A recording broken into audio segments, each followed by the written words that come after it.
10, 9, 8, 7, 6, 5, 4, 3, 2, 1, 0.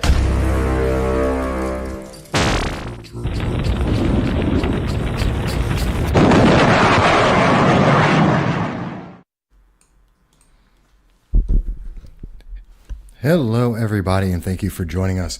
That's right. This is the No Soundbites Allowed podcast with your host, Michael Vass, the Dragon of the Southern Tier, here on the Exceptional Conservative Network, TECN TV. And I am happy to be here with you again on our regular program. Today is Thursday, the 25th of April, and it is 1 p.m., actually 1:07, and I'm happy to be here with you guys. It is always good to be with you, and I thank you, each and every single one of you, for being here with me, because you make the difference. You always have made the difference in this program, and so I thank you all for being here with us, because I appreciate you guys. You're such a wonderful audience, whether you're seeing it live, whether you see it after the fact, whether it's on YouTube or Facebook or social media. I always am happy to have you around, and I always love to see your comments on everything that I do and everything that we cover here, because you guys have some really interesting things that you say sometimes. But I want to go into we have a lot of things that I want to go over. Let me start off, first of all, of course, I do want to mention that this weekend is the Liberty Weekend. That is April 27th, April 28th, and I will be speaking on April 28th at 2 p.m., and this will be at Binghamton University in the lecture hall. This is being brought to us by the Binghamton University College Libertarians and jointly with the Binghamton University College Republicans. And there's going to be a host of people there. It's going to be a great event. You're going to see Larry Sharp. He's with the Libertarian Party. He ran for governor of New York in 2018. There's going to be my good friend, Dr. Giovanni Scaringi. He is a councilman for the city of Binghamton. He is a professor over at SUNY Broome College, and he's going to be speaking on the 27th as well. I'm looking forward to both of them. In terms of my event, I'll be speaking at 2 p.m., and that will be followed by a question and answer period. I look forward to any and every question you have on any and every subject. And I'm going to go into that in a little more detail. Of course, if you can, drop by my friends at the Belmar Pub, and as well as the Park Diner. Good food, good drinks in both places. That is not paid. They are my friends. I enjoy their establishments. That's why I'm mentioning it. So there's a lot that's going to be going on. This is going to be a busy weekend. Now, just to let people know, I won't be doing the Saturday broadcast quite the same as I usually do. I'm going to be actually out on the road. I will be at Binghamton University at the Pipe Dream. I will be covering the event. I'll try and do it as live as possible. I'm not sure if that'll be on the TECN network or if that'll be on Facebook, trying to work out the logistics of that. And I'll be speaking with Larry Sharp on Saturday at 3:30. That will probably be on Facebook. And then we'll have a live interview with him, having a live conversation. It should be a very good, an interesting conversation there, as well as I hope to get some of the other speakers at the event speaking with us and covering that live for you as well. By the way, if you can, please do help us in this endeavor. The cost of traveling to going to these events, recording it, getting that out to you, it's a high expense, as well as keeping the lights on every day. So if you can donate $1, $5, $15, $50, whatever it is that you can afford, it helps us a lot, especially for like this event, where we're just trying to put together some fun so that we can get the best recording possible, making it live for you and getting it out there. Now, speaking of this event, by the way, I did want to mention, I want to give a shout out and a thanks to the Pipe Dream. That's the Binghamton University College newspaper. And in particular, I want to thank Sheila Kirsch. I believe her last name is pronounced Kirsch. She did an interview with me for this article, which appeared today on the Pipe Dream. Campus Republicans, Libertarians, to host, quote, Liberty Weekend. Groups invite political speakers to address personal liberty, and that's the article in the Pipe Dream. And the article features, for most of it, my interview and some of my comments that I made about, the different aspects of what's going to be spoken about, red flags, First, Second, Fourth, Fifth, 15th Amendments, the consequences of that, the impact of how it's going to affect families, children, suicide, which covers a wide range of things. And that's the honest fact is almost every single time that we see politicians put out a law, think of Obamacare as an example. It never is just one thing. Look at the Green New Deal. It always has ramifications on other parts of our lives. It is never as simple as, well, it's just going to take care of that. It never does. It always has other impacts. And many of these laws are built around the idea that they're supposed to affect other things. They're not just going to try, and we're always promised it's going to make everything fine. You're going to be fine. You'll be safer than ever before. You'll have free medication. You'll never get sick again. You won't have any debt. You don't have to work hard. We get promised all these kinds of things. And yet, that never happens, and there's always complications. There are always other aspects that happen as a result of these laws. That's true with the red flag laws, just like it was true of Obamacare. It's the same thing as what we're seeing with the Green New Deal, which requires you to join a union, that gets rid of planes, that requires that every house has to be changed, whether you want it to or not. 76 million housings in the United States would have to change, whether you want them to or not, or be destroyed, because Green New Deal. These are the things that you don't hear about, the complications you don't hear about. Like when Obamacare got passed, when the Obama stimulus got passed, 344,000 people lost food stamps because of it, because the politicians didn't think it through, because these are the consequences of what they're doing.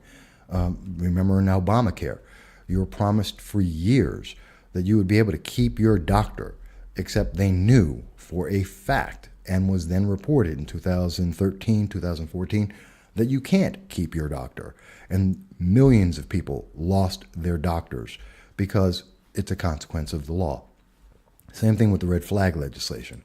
But the thing that really, really stands out in the article, and the thing I want to emphasize here, and it's in the final paragraph of the interview, and it was a great question about what perspective that I would love to see students take from this event.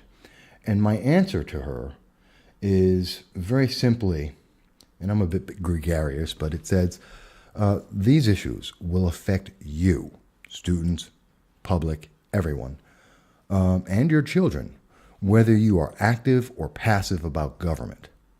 Considering the long-term implications on issues and subjects all the featured speakers will be addressing, I hope students will take the opportunity to become better informed with a more diverse understanding. That is critical. That is critical, and that is the thing I want people to take away from this.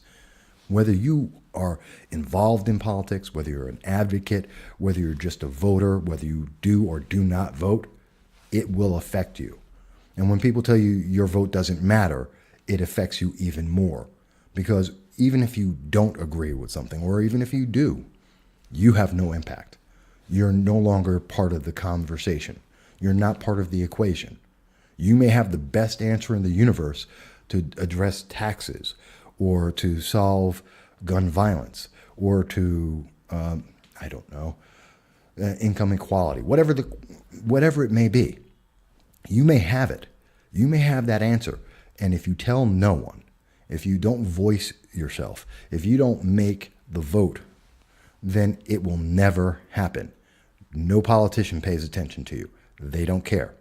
They only care about those who are voting and those who are donating.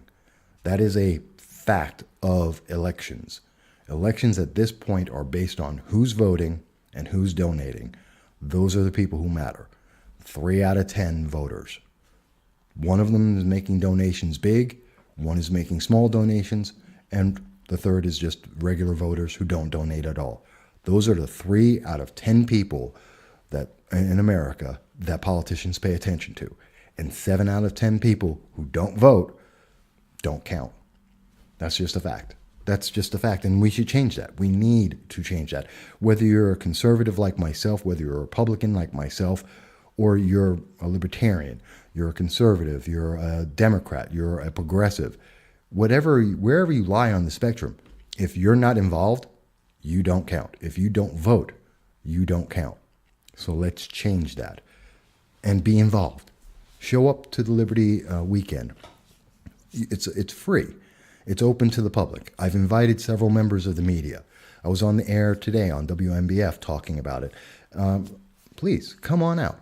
Ask your questions. Get a different point of view besides what the mainstream media puts out there.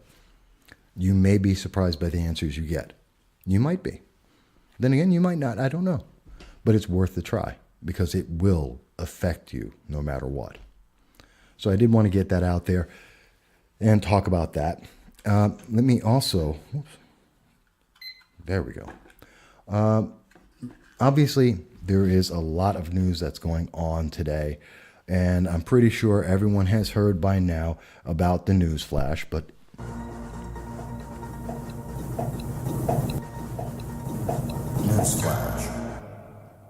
Newsflash. I do like my sound effects. All right. Newsflash. Joe Biden is the latest of the 2020 hopefuls for the presidential race of 2020.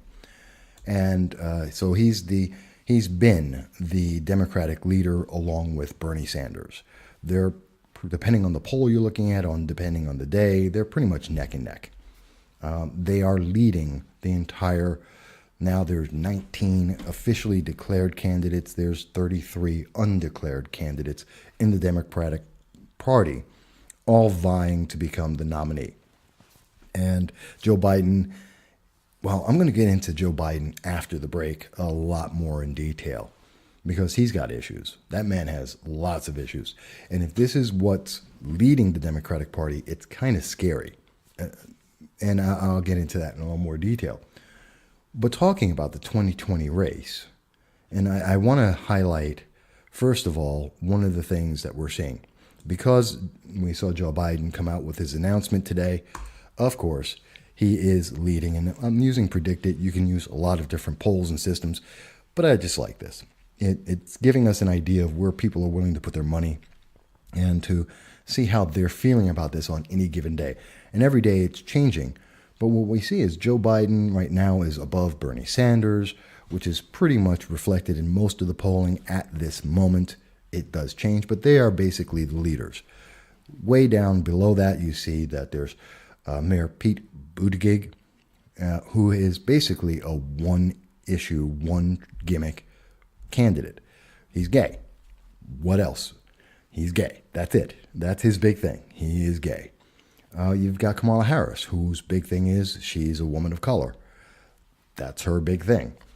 You've got Elizabeth Warren, who is supposedly a woman of color, according to her belief, 1,024th American Indian, about the same amount as I am Samoan. And she's still hanging in there, right there with Andrew Yang, the man who wants to give everyone money, but not quite. And, of course, Beto O'Rourke, the fake Hispanic, a man who's afraid of mentioning that he is white. And we've got Cory Booker trailing behind that with no real impact. But they've got some news out today. So let's actually talk about where are these people. See, I find it interesting, and not everyone is willing to talk about this, that the candidates in the 2020 election, they're pretty useless on the Democratic side. I mean, they're not talking about issues. They're talking, all of the candidates are following Bernie Sanders. They're pushing to the left, to the farthest fringe of the left, to the political leaders of tomorrow, or plot. They're pushing towards Black Lives Matters and Antifa and the fringe far left.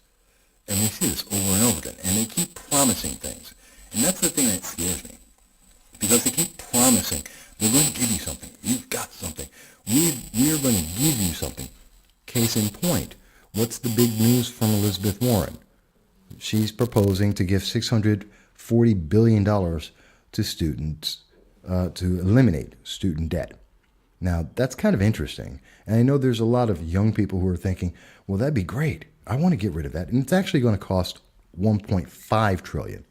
Not $640 million. It will cost $1.5 trillion. Now, you got to ask yourself, where does that money go? By the way, the government owns the student loans. And student loans have increased since the government took it over in 2010. That's something that Maxine Waters didn't know and had to be told. As she was trying to demonize the banks for the banks having all this. It's not big banks. The banks don't own the student loans anymore. The government does. And the government has continued to own these, making money and raising up the amount of people who owe this. And it's funny because every time Democrats have given more money to student loans and talked about trying to work on the student loans, we've noticed that the debt goes up and the amount of cost of college goes up because, if the government prints money, everyone wants more and colleges charge more. But Elizabeth Warren comes out there and she's saying, well, I'm going to get rid of that $1.5 trillion. Where will it go? How do you just wipe out that debt? That money has to come from somewhere and go to somewhere. It doesn't just disappear. Not that everyone is going to get that.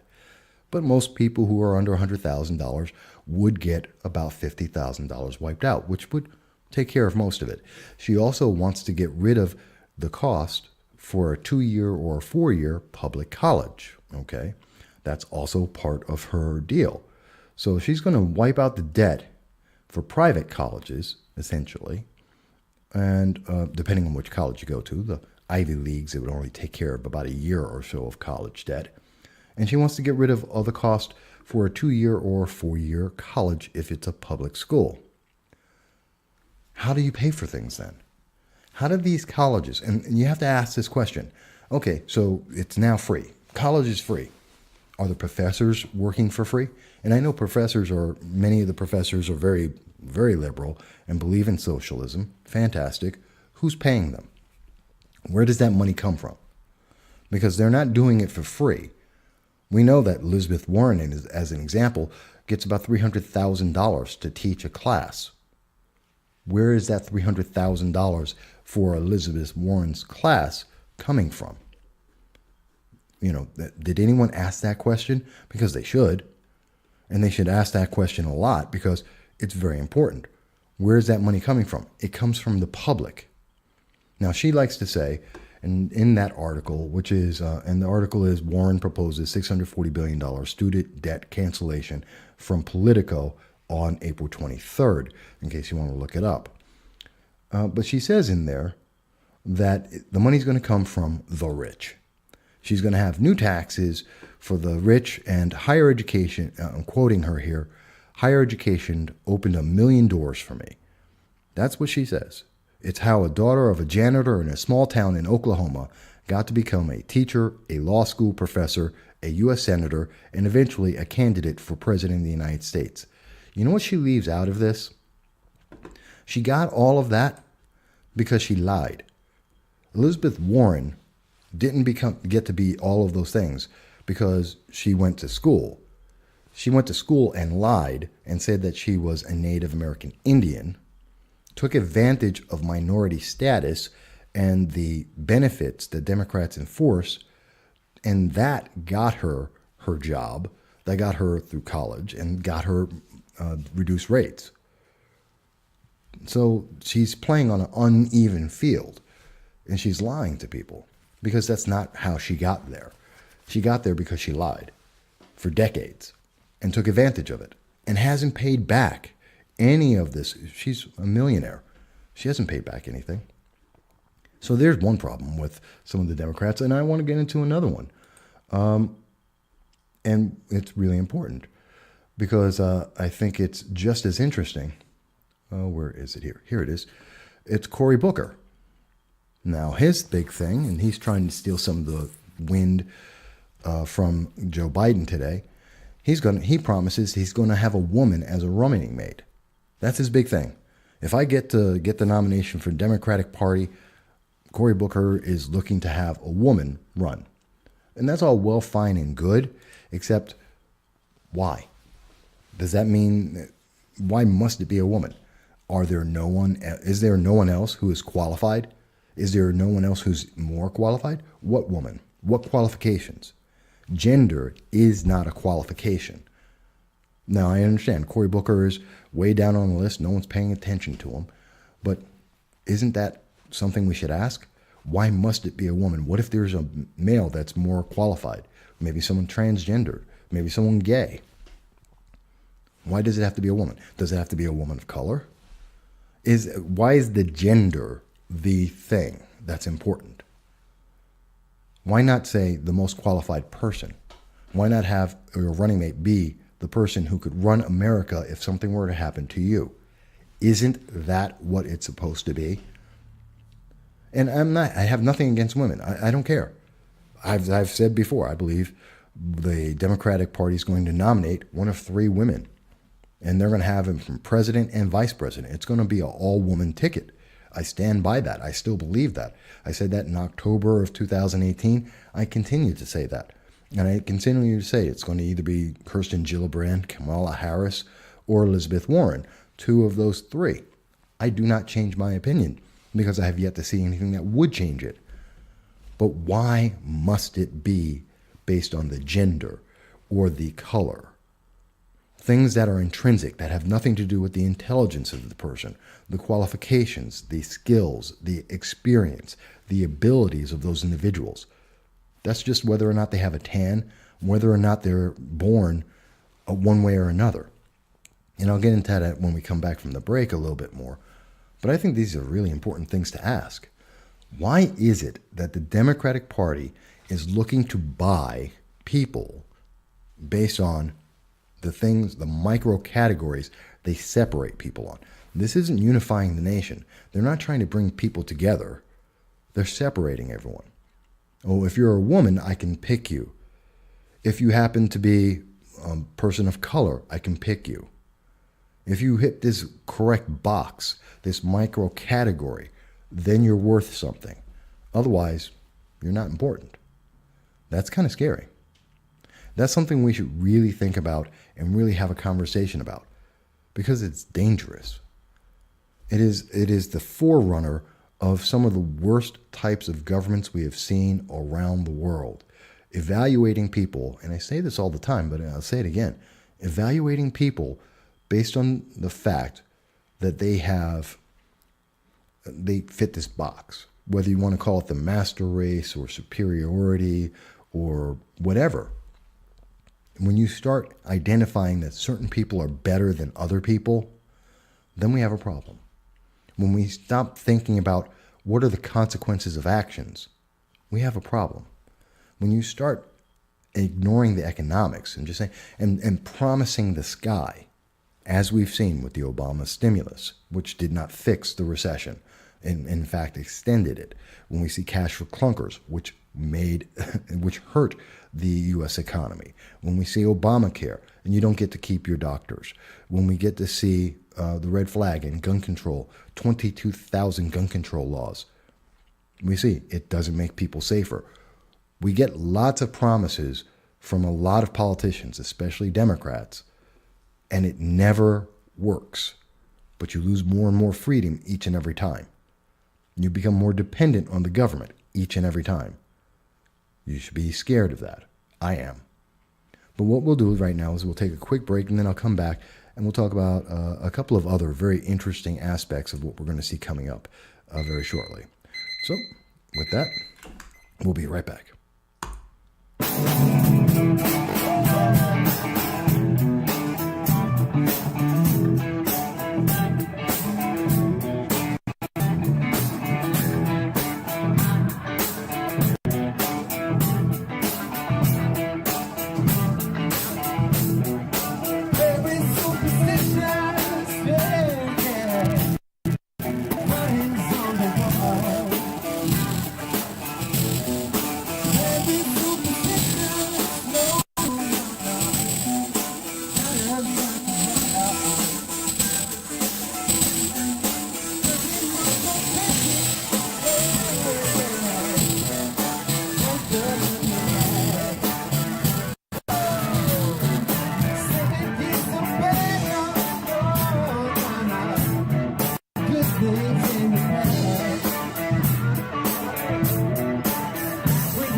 the way.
Hello, everyone, and thank you for being back with me here at the No Soundbites Allowed podcast.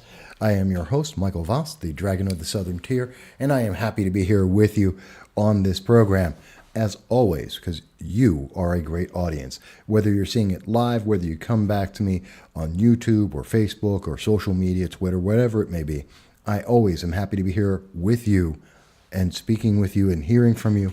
And I hope that you're all going to be here this weekend in the Binghamton area at Binghamton University when we have the Liberty Weekend on April 27th and April 28th. On the 27th, you'll be able to hear from Larry Sharp of the Libertarian Party, a 2018 gubernatorial candidate for New York State.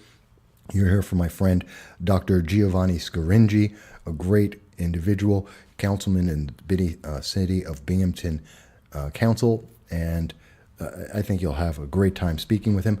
And of course, you can come on Sunday, April 28th, and speak with me. I will be giving a speech at 2 p.m., and then I'll be following that up with a question and answer period. I'm looking forward to hearing. That's the best part of it.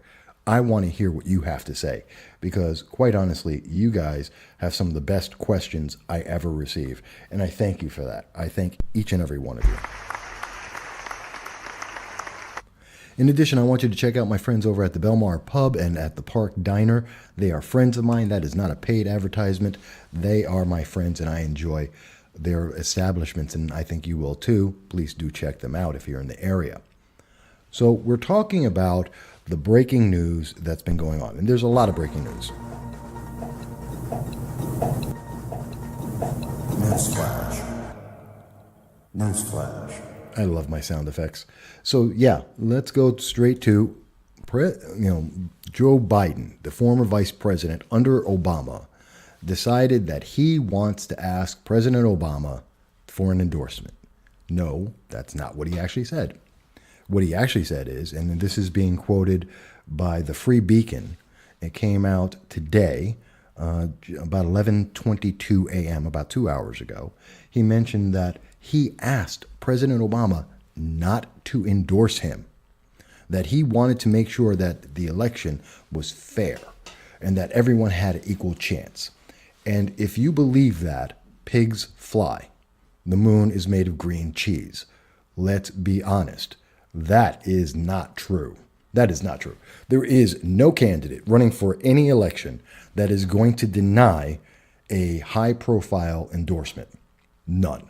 No one ever has run for anything, including Joe Biden, in his many years in office, elected office, has never said, don't endorse me. I mean, unless you're talking about David Duke, and by the way, many Democrats did go for his endorsement, as well as many other members of the KKK, including Senator Byrd, as I recall, when he was a Democrat. They loved his endorsement.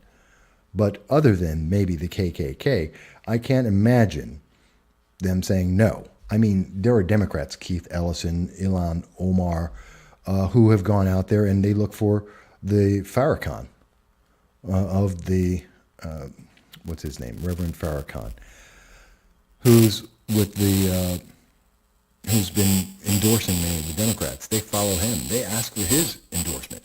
And you mean to tell me that the ever so beloved Barack Obama, one of the champions of the far left and the progressive movement and the Democrats, he's saying he doesn't want his endorsement? Are you kidding me? Of course he wants his endorsement. He didn't get it. That's a different statement. But he's saying that he asked him not to endorse him? No. That's a way to cover it up.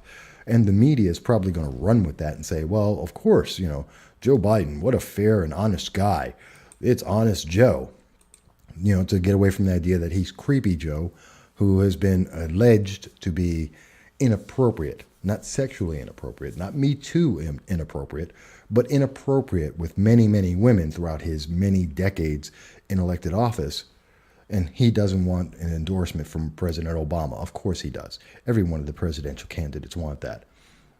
This is a first I've ever seen in politics, and it is so absurd. It is insulting. It is insulting to the general public to say he didn't want an endorsement from one of the most high-profile individuals in American politics in the last 20 years.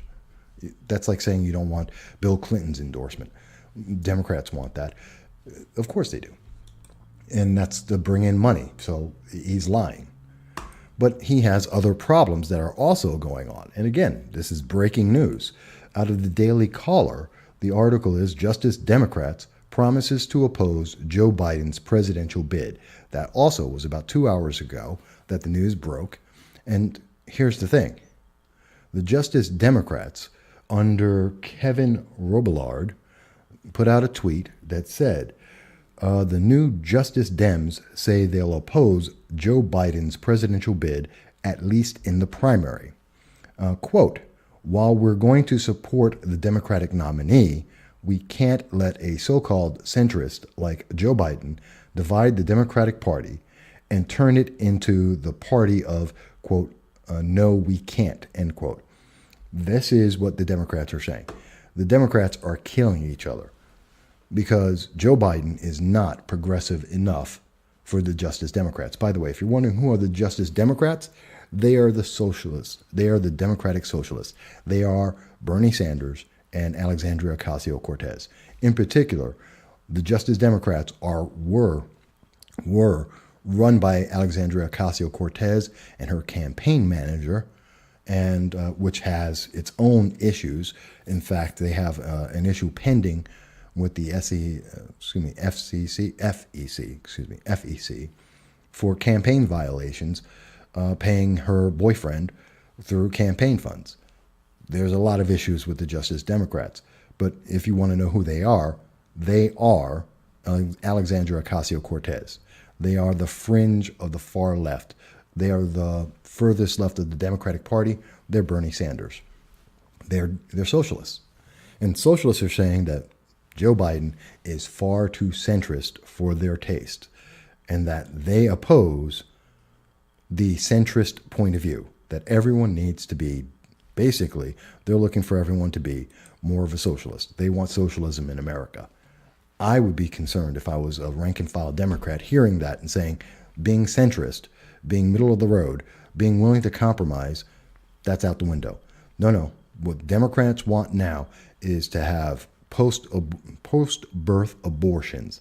They want to have no guns in America. They want everyone to make the same amount of money. Everyone needs to be in a union. There are no businesses. They want socialism. This is what they're asking for. This is what they're saying. And it's reinforcing a thought that we've heard before, because just 4 days ago, just 4 days ago, it was the New York Times that was telling us and asking the question, should a white man be the face of the Democratic Party in 2020? Really? That's their big question. And they were asking it about Bernie Sanders, but guess what? The old white men are in the Democratic Party. That's Joe Biden, that's Bernie Sanders, and white men in particular, Beto O'Rourke, who is really, his real name is Robert O'Rourke. These are the men who lead in the Democratic Party. And I'm not just saying it for me. Go and check out the various polls out there. Joe Biden, Bernie Sanders, Pete Buttigieg, and Beto O'Rourke. There's your top leaders right now, and they bounce around a little bit. Then it's followed by Kamala Harris, Elizabeth Warren, and Cory Booker, and Andrew Yang, of course. But you have to ask the question, is that really accurate? Is that what rank and file Democrats believe? That white men are so evil, even in the Democratic Party, that they can't be supported? That being a centrist, which Joe Biden is no centrist. He is no centrist. Remember, he's the one who opposed 32. He helped create 32 Obama-era executive orders to get rid of the Second Amendment. Joe Biden's the guy who Democrats lauded for so many years, even as he made every gaffe talking about every race out there and insulting everyone. He's the creepy Joe. I don't know. This is amazing to me. It's amazing to me. Democrats can't. This is why I say it's going to be an all-woman ticket, because men have been denounced by the Democratic Party. That's why Beto O'Rourke has to apologize for being white. Why Joe Biden apologized for being white and being rich. Why Bernie Sanders is giving every excuse in the world for being a millionaire and not making donations and having 3 houses. Because the mainstream, the message that has been pumped out for decades now is to say that anyone who has that much wealth, anyone who is that old, anyone who has been part of politics that long, they must be evil. Well, guess what? This is the Democrats who are falling into this trap. That's what they are. And they hate their own people. And think about that.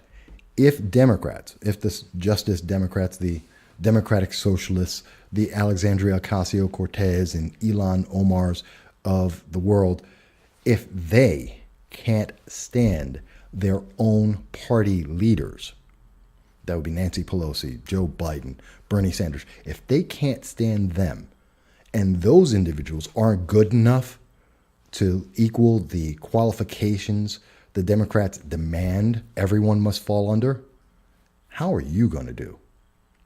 How would you, Joe Average, who has none of the wealth, none of the political power, none of the influence, how would they treat you? That's a really good question that really needs to be asked. If they think that being a centrist is a bad thing and is unworthy of the Democratic Party nomination, what do they think of the rank and file Democrats? I mean, has anyone really stopped to ask that question?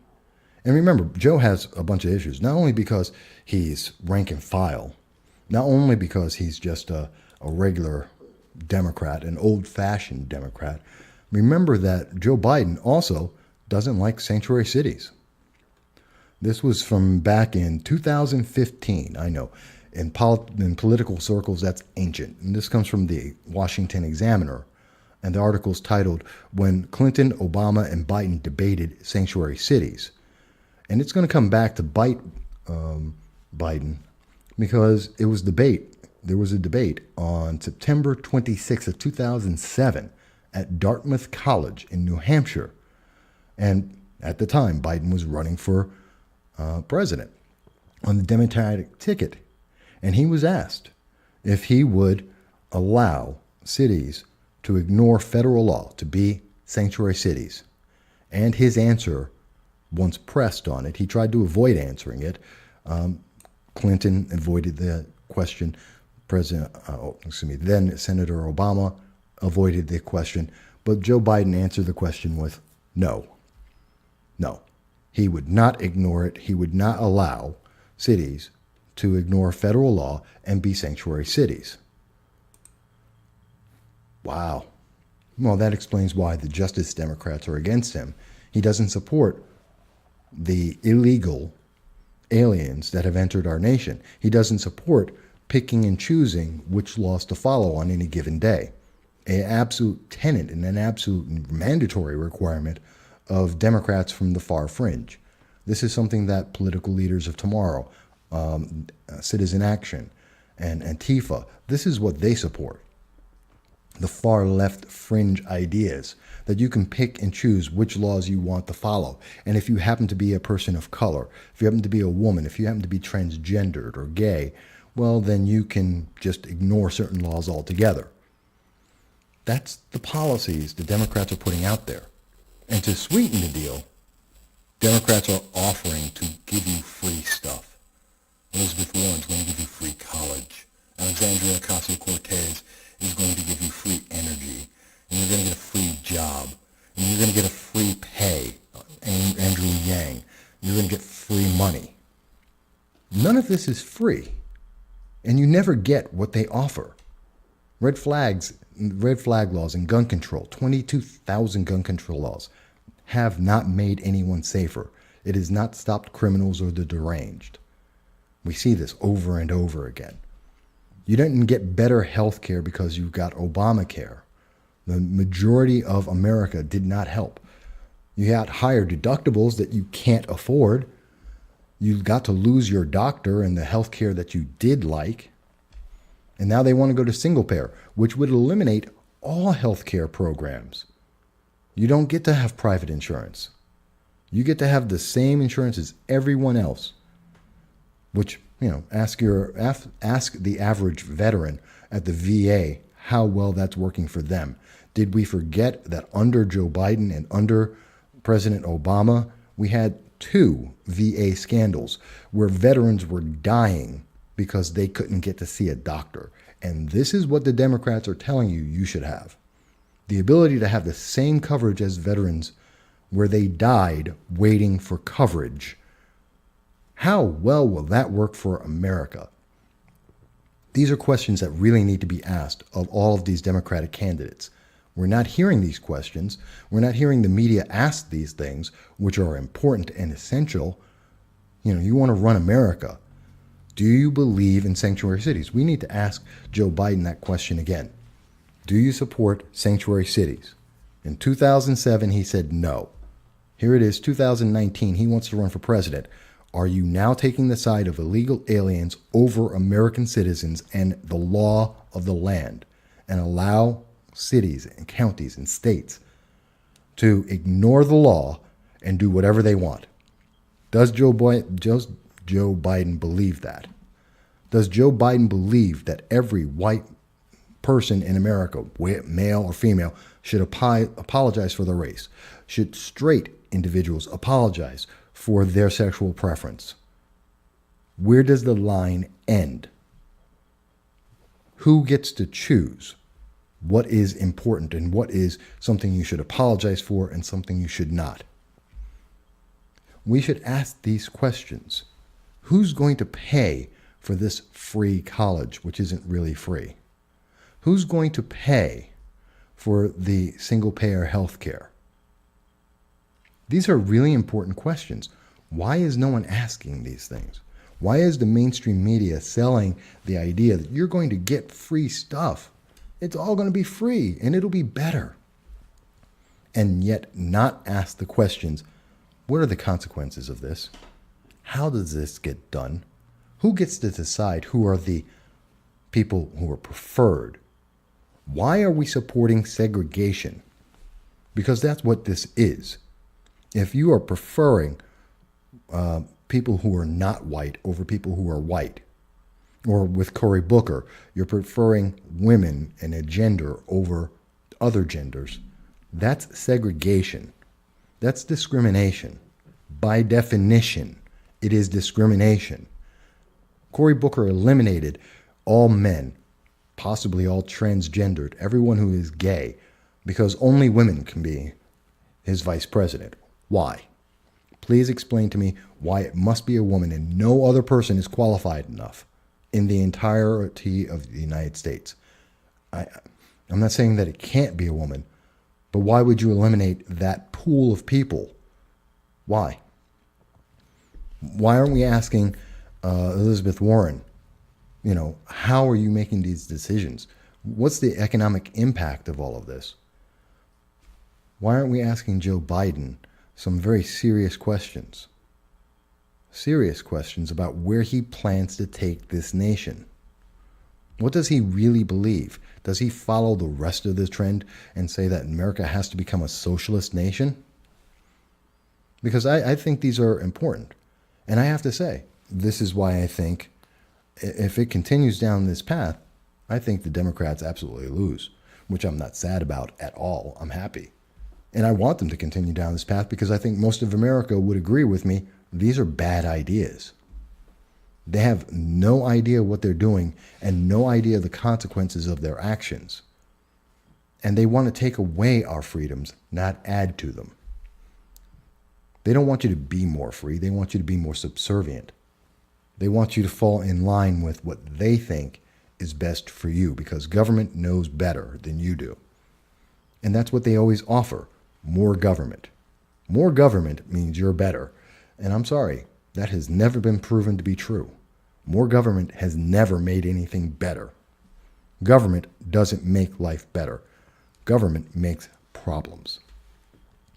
Now I'm going to be talking about this and a lot of other things this weekend at the Liberty Weekend.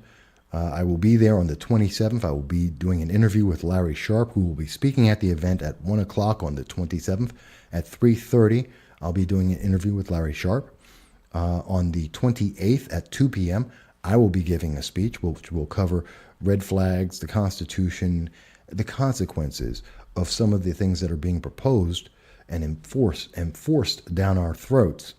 And I'm also going to be taking questions from you.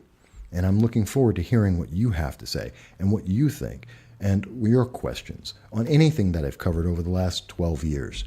And this is being brought to you by the Binghamton University College Libertarians and the Binghamton University College Republicans jointly.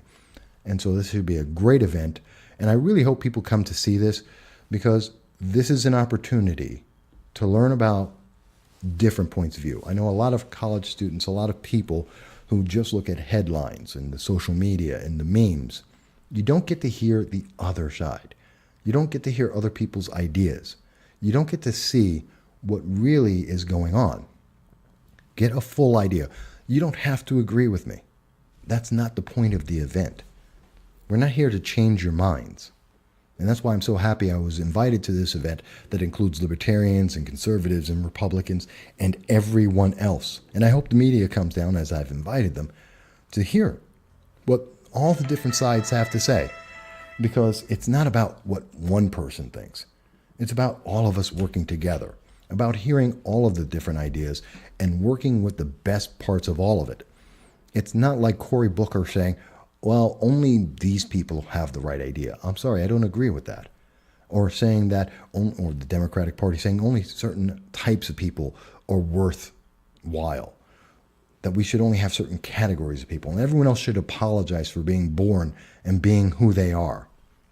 I'm sorry, I don't agree with that. We are all worthwhile. We all benefit and give something. We need to have all ideas. And that's why I'm glad about this Liberty Weekend and why I'm looking forward to it so much. And I hope that you're going to be there with us. But remember that every Tuesday, I know now I'm getting all the messages and texts now are coming through, but I do always value hearing from you. Remember, the show is on every Tuesday, every Thursday at 1 p.m., Saturdays from 12 noon until 2 o'clock. And this weekend will be over at the Liberty Weekend. Please, if you see me, stop me, ask me questions. I'm always happy to take your questions. I'm always happy to speak with you all. And if you get an opportunity, do check out the interview with the Binghamton University Pipe Dream. And I look forward to hearing from everybody. Looking forward to seeing you this weekend.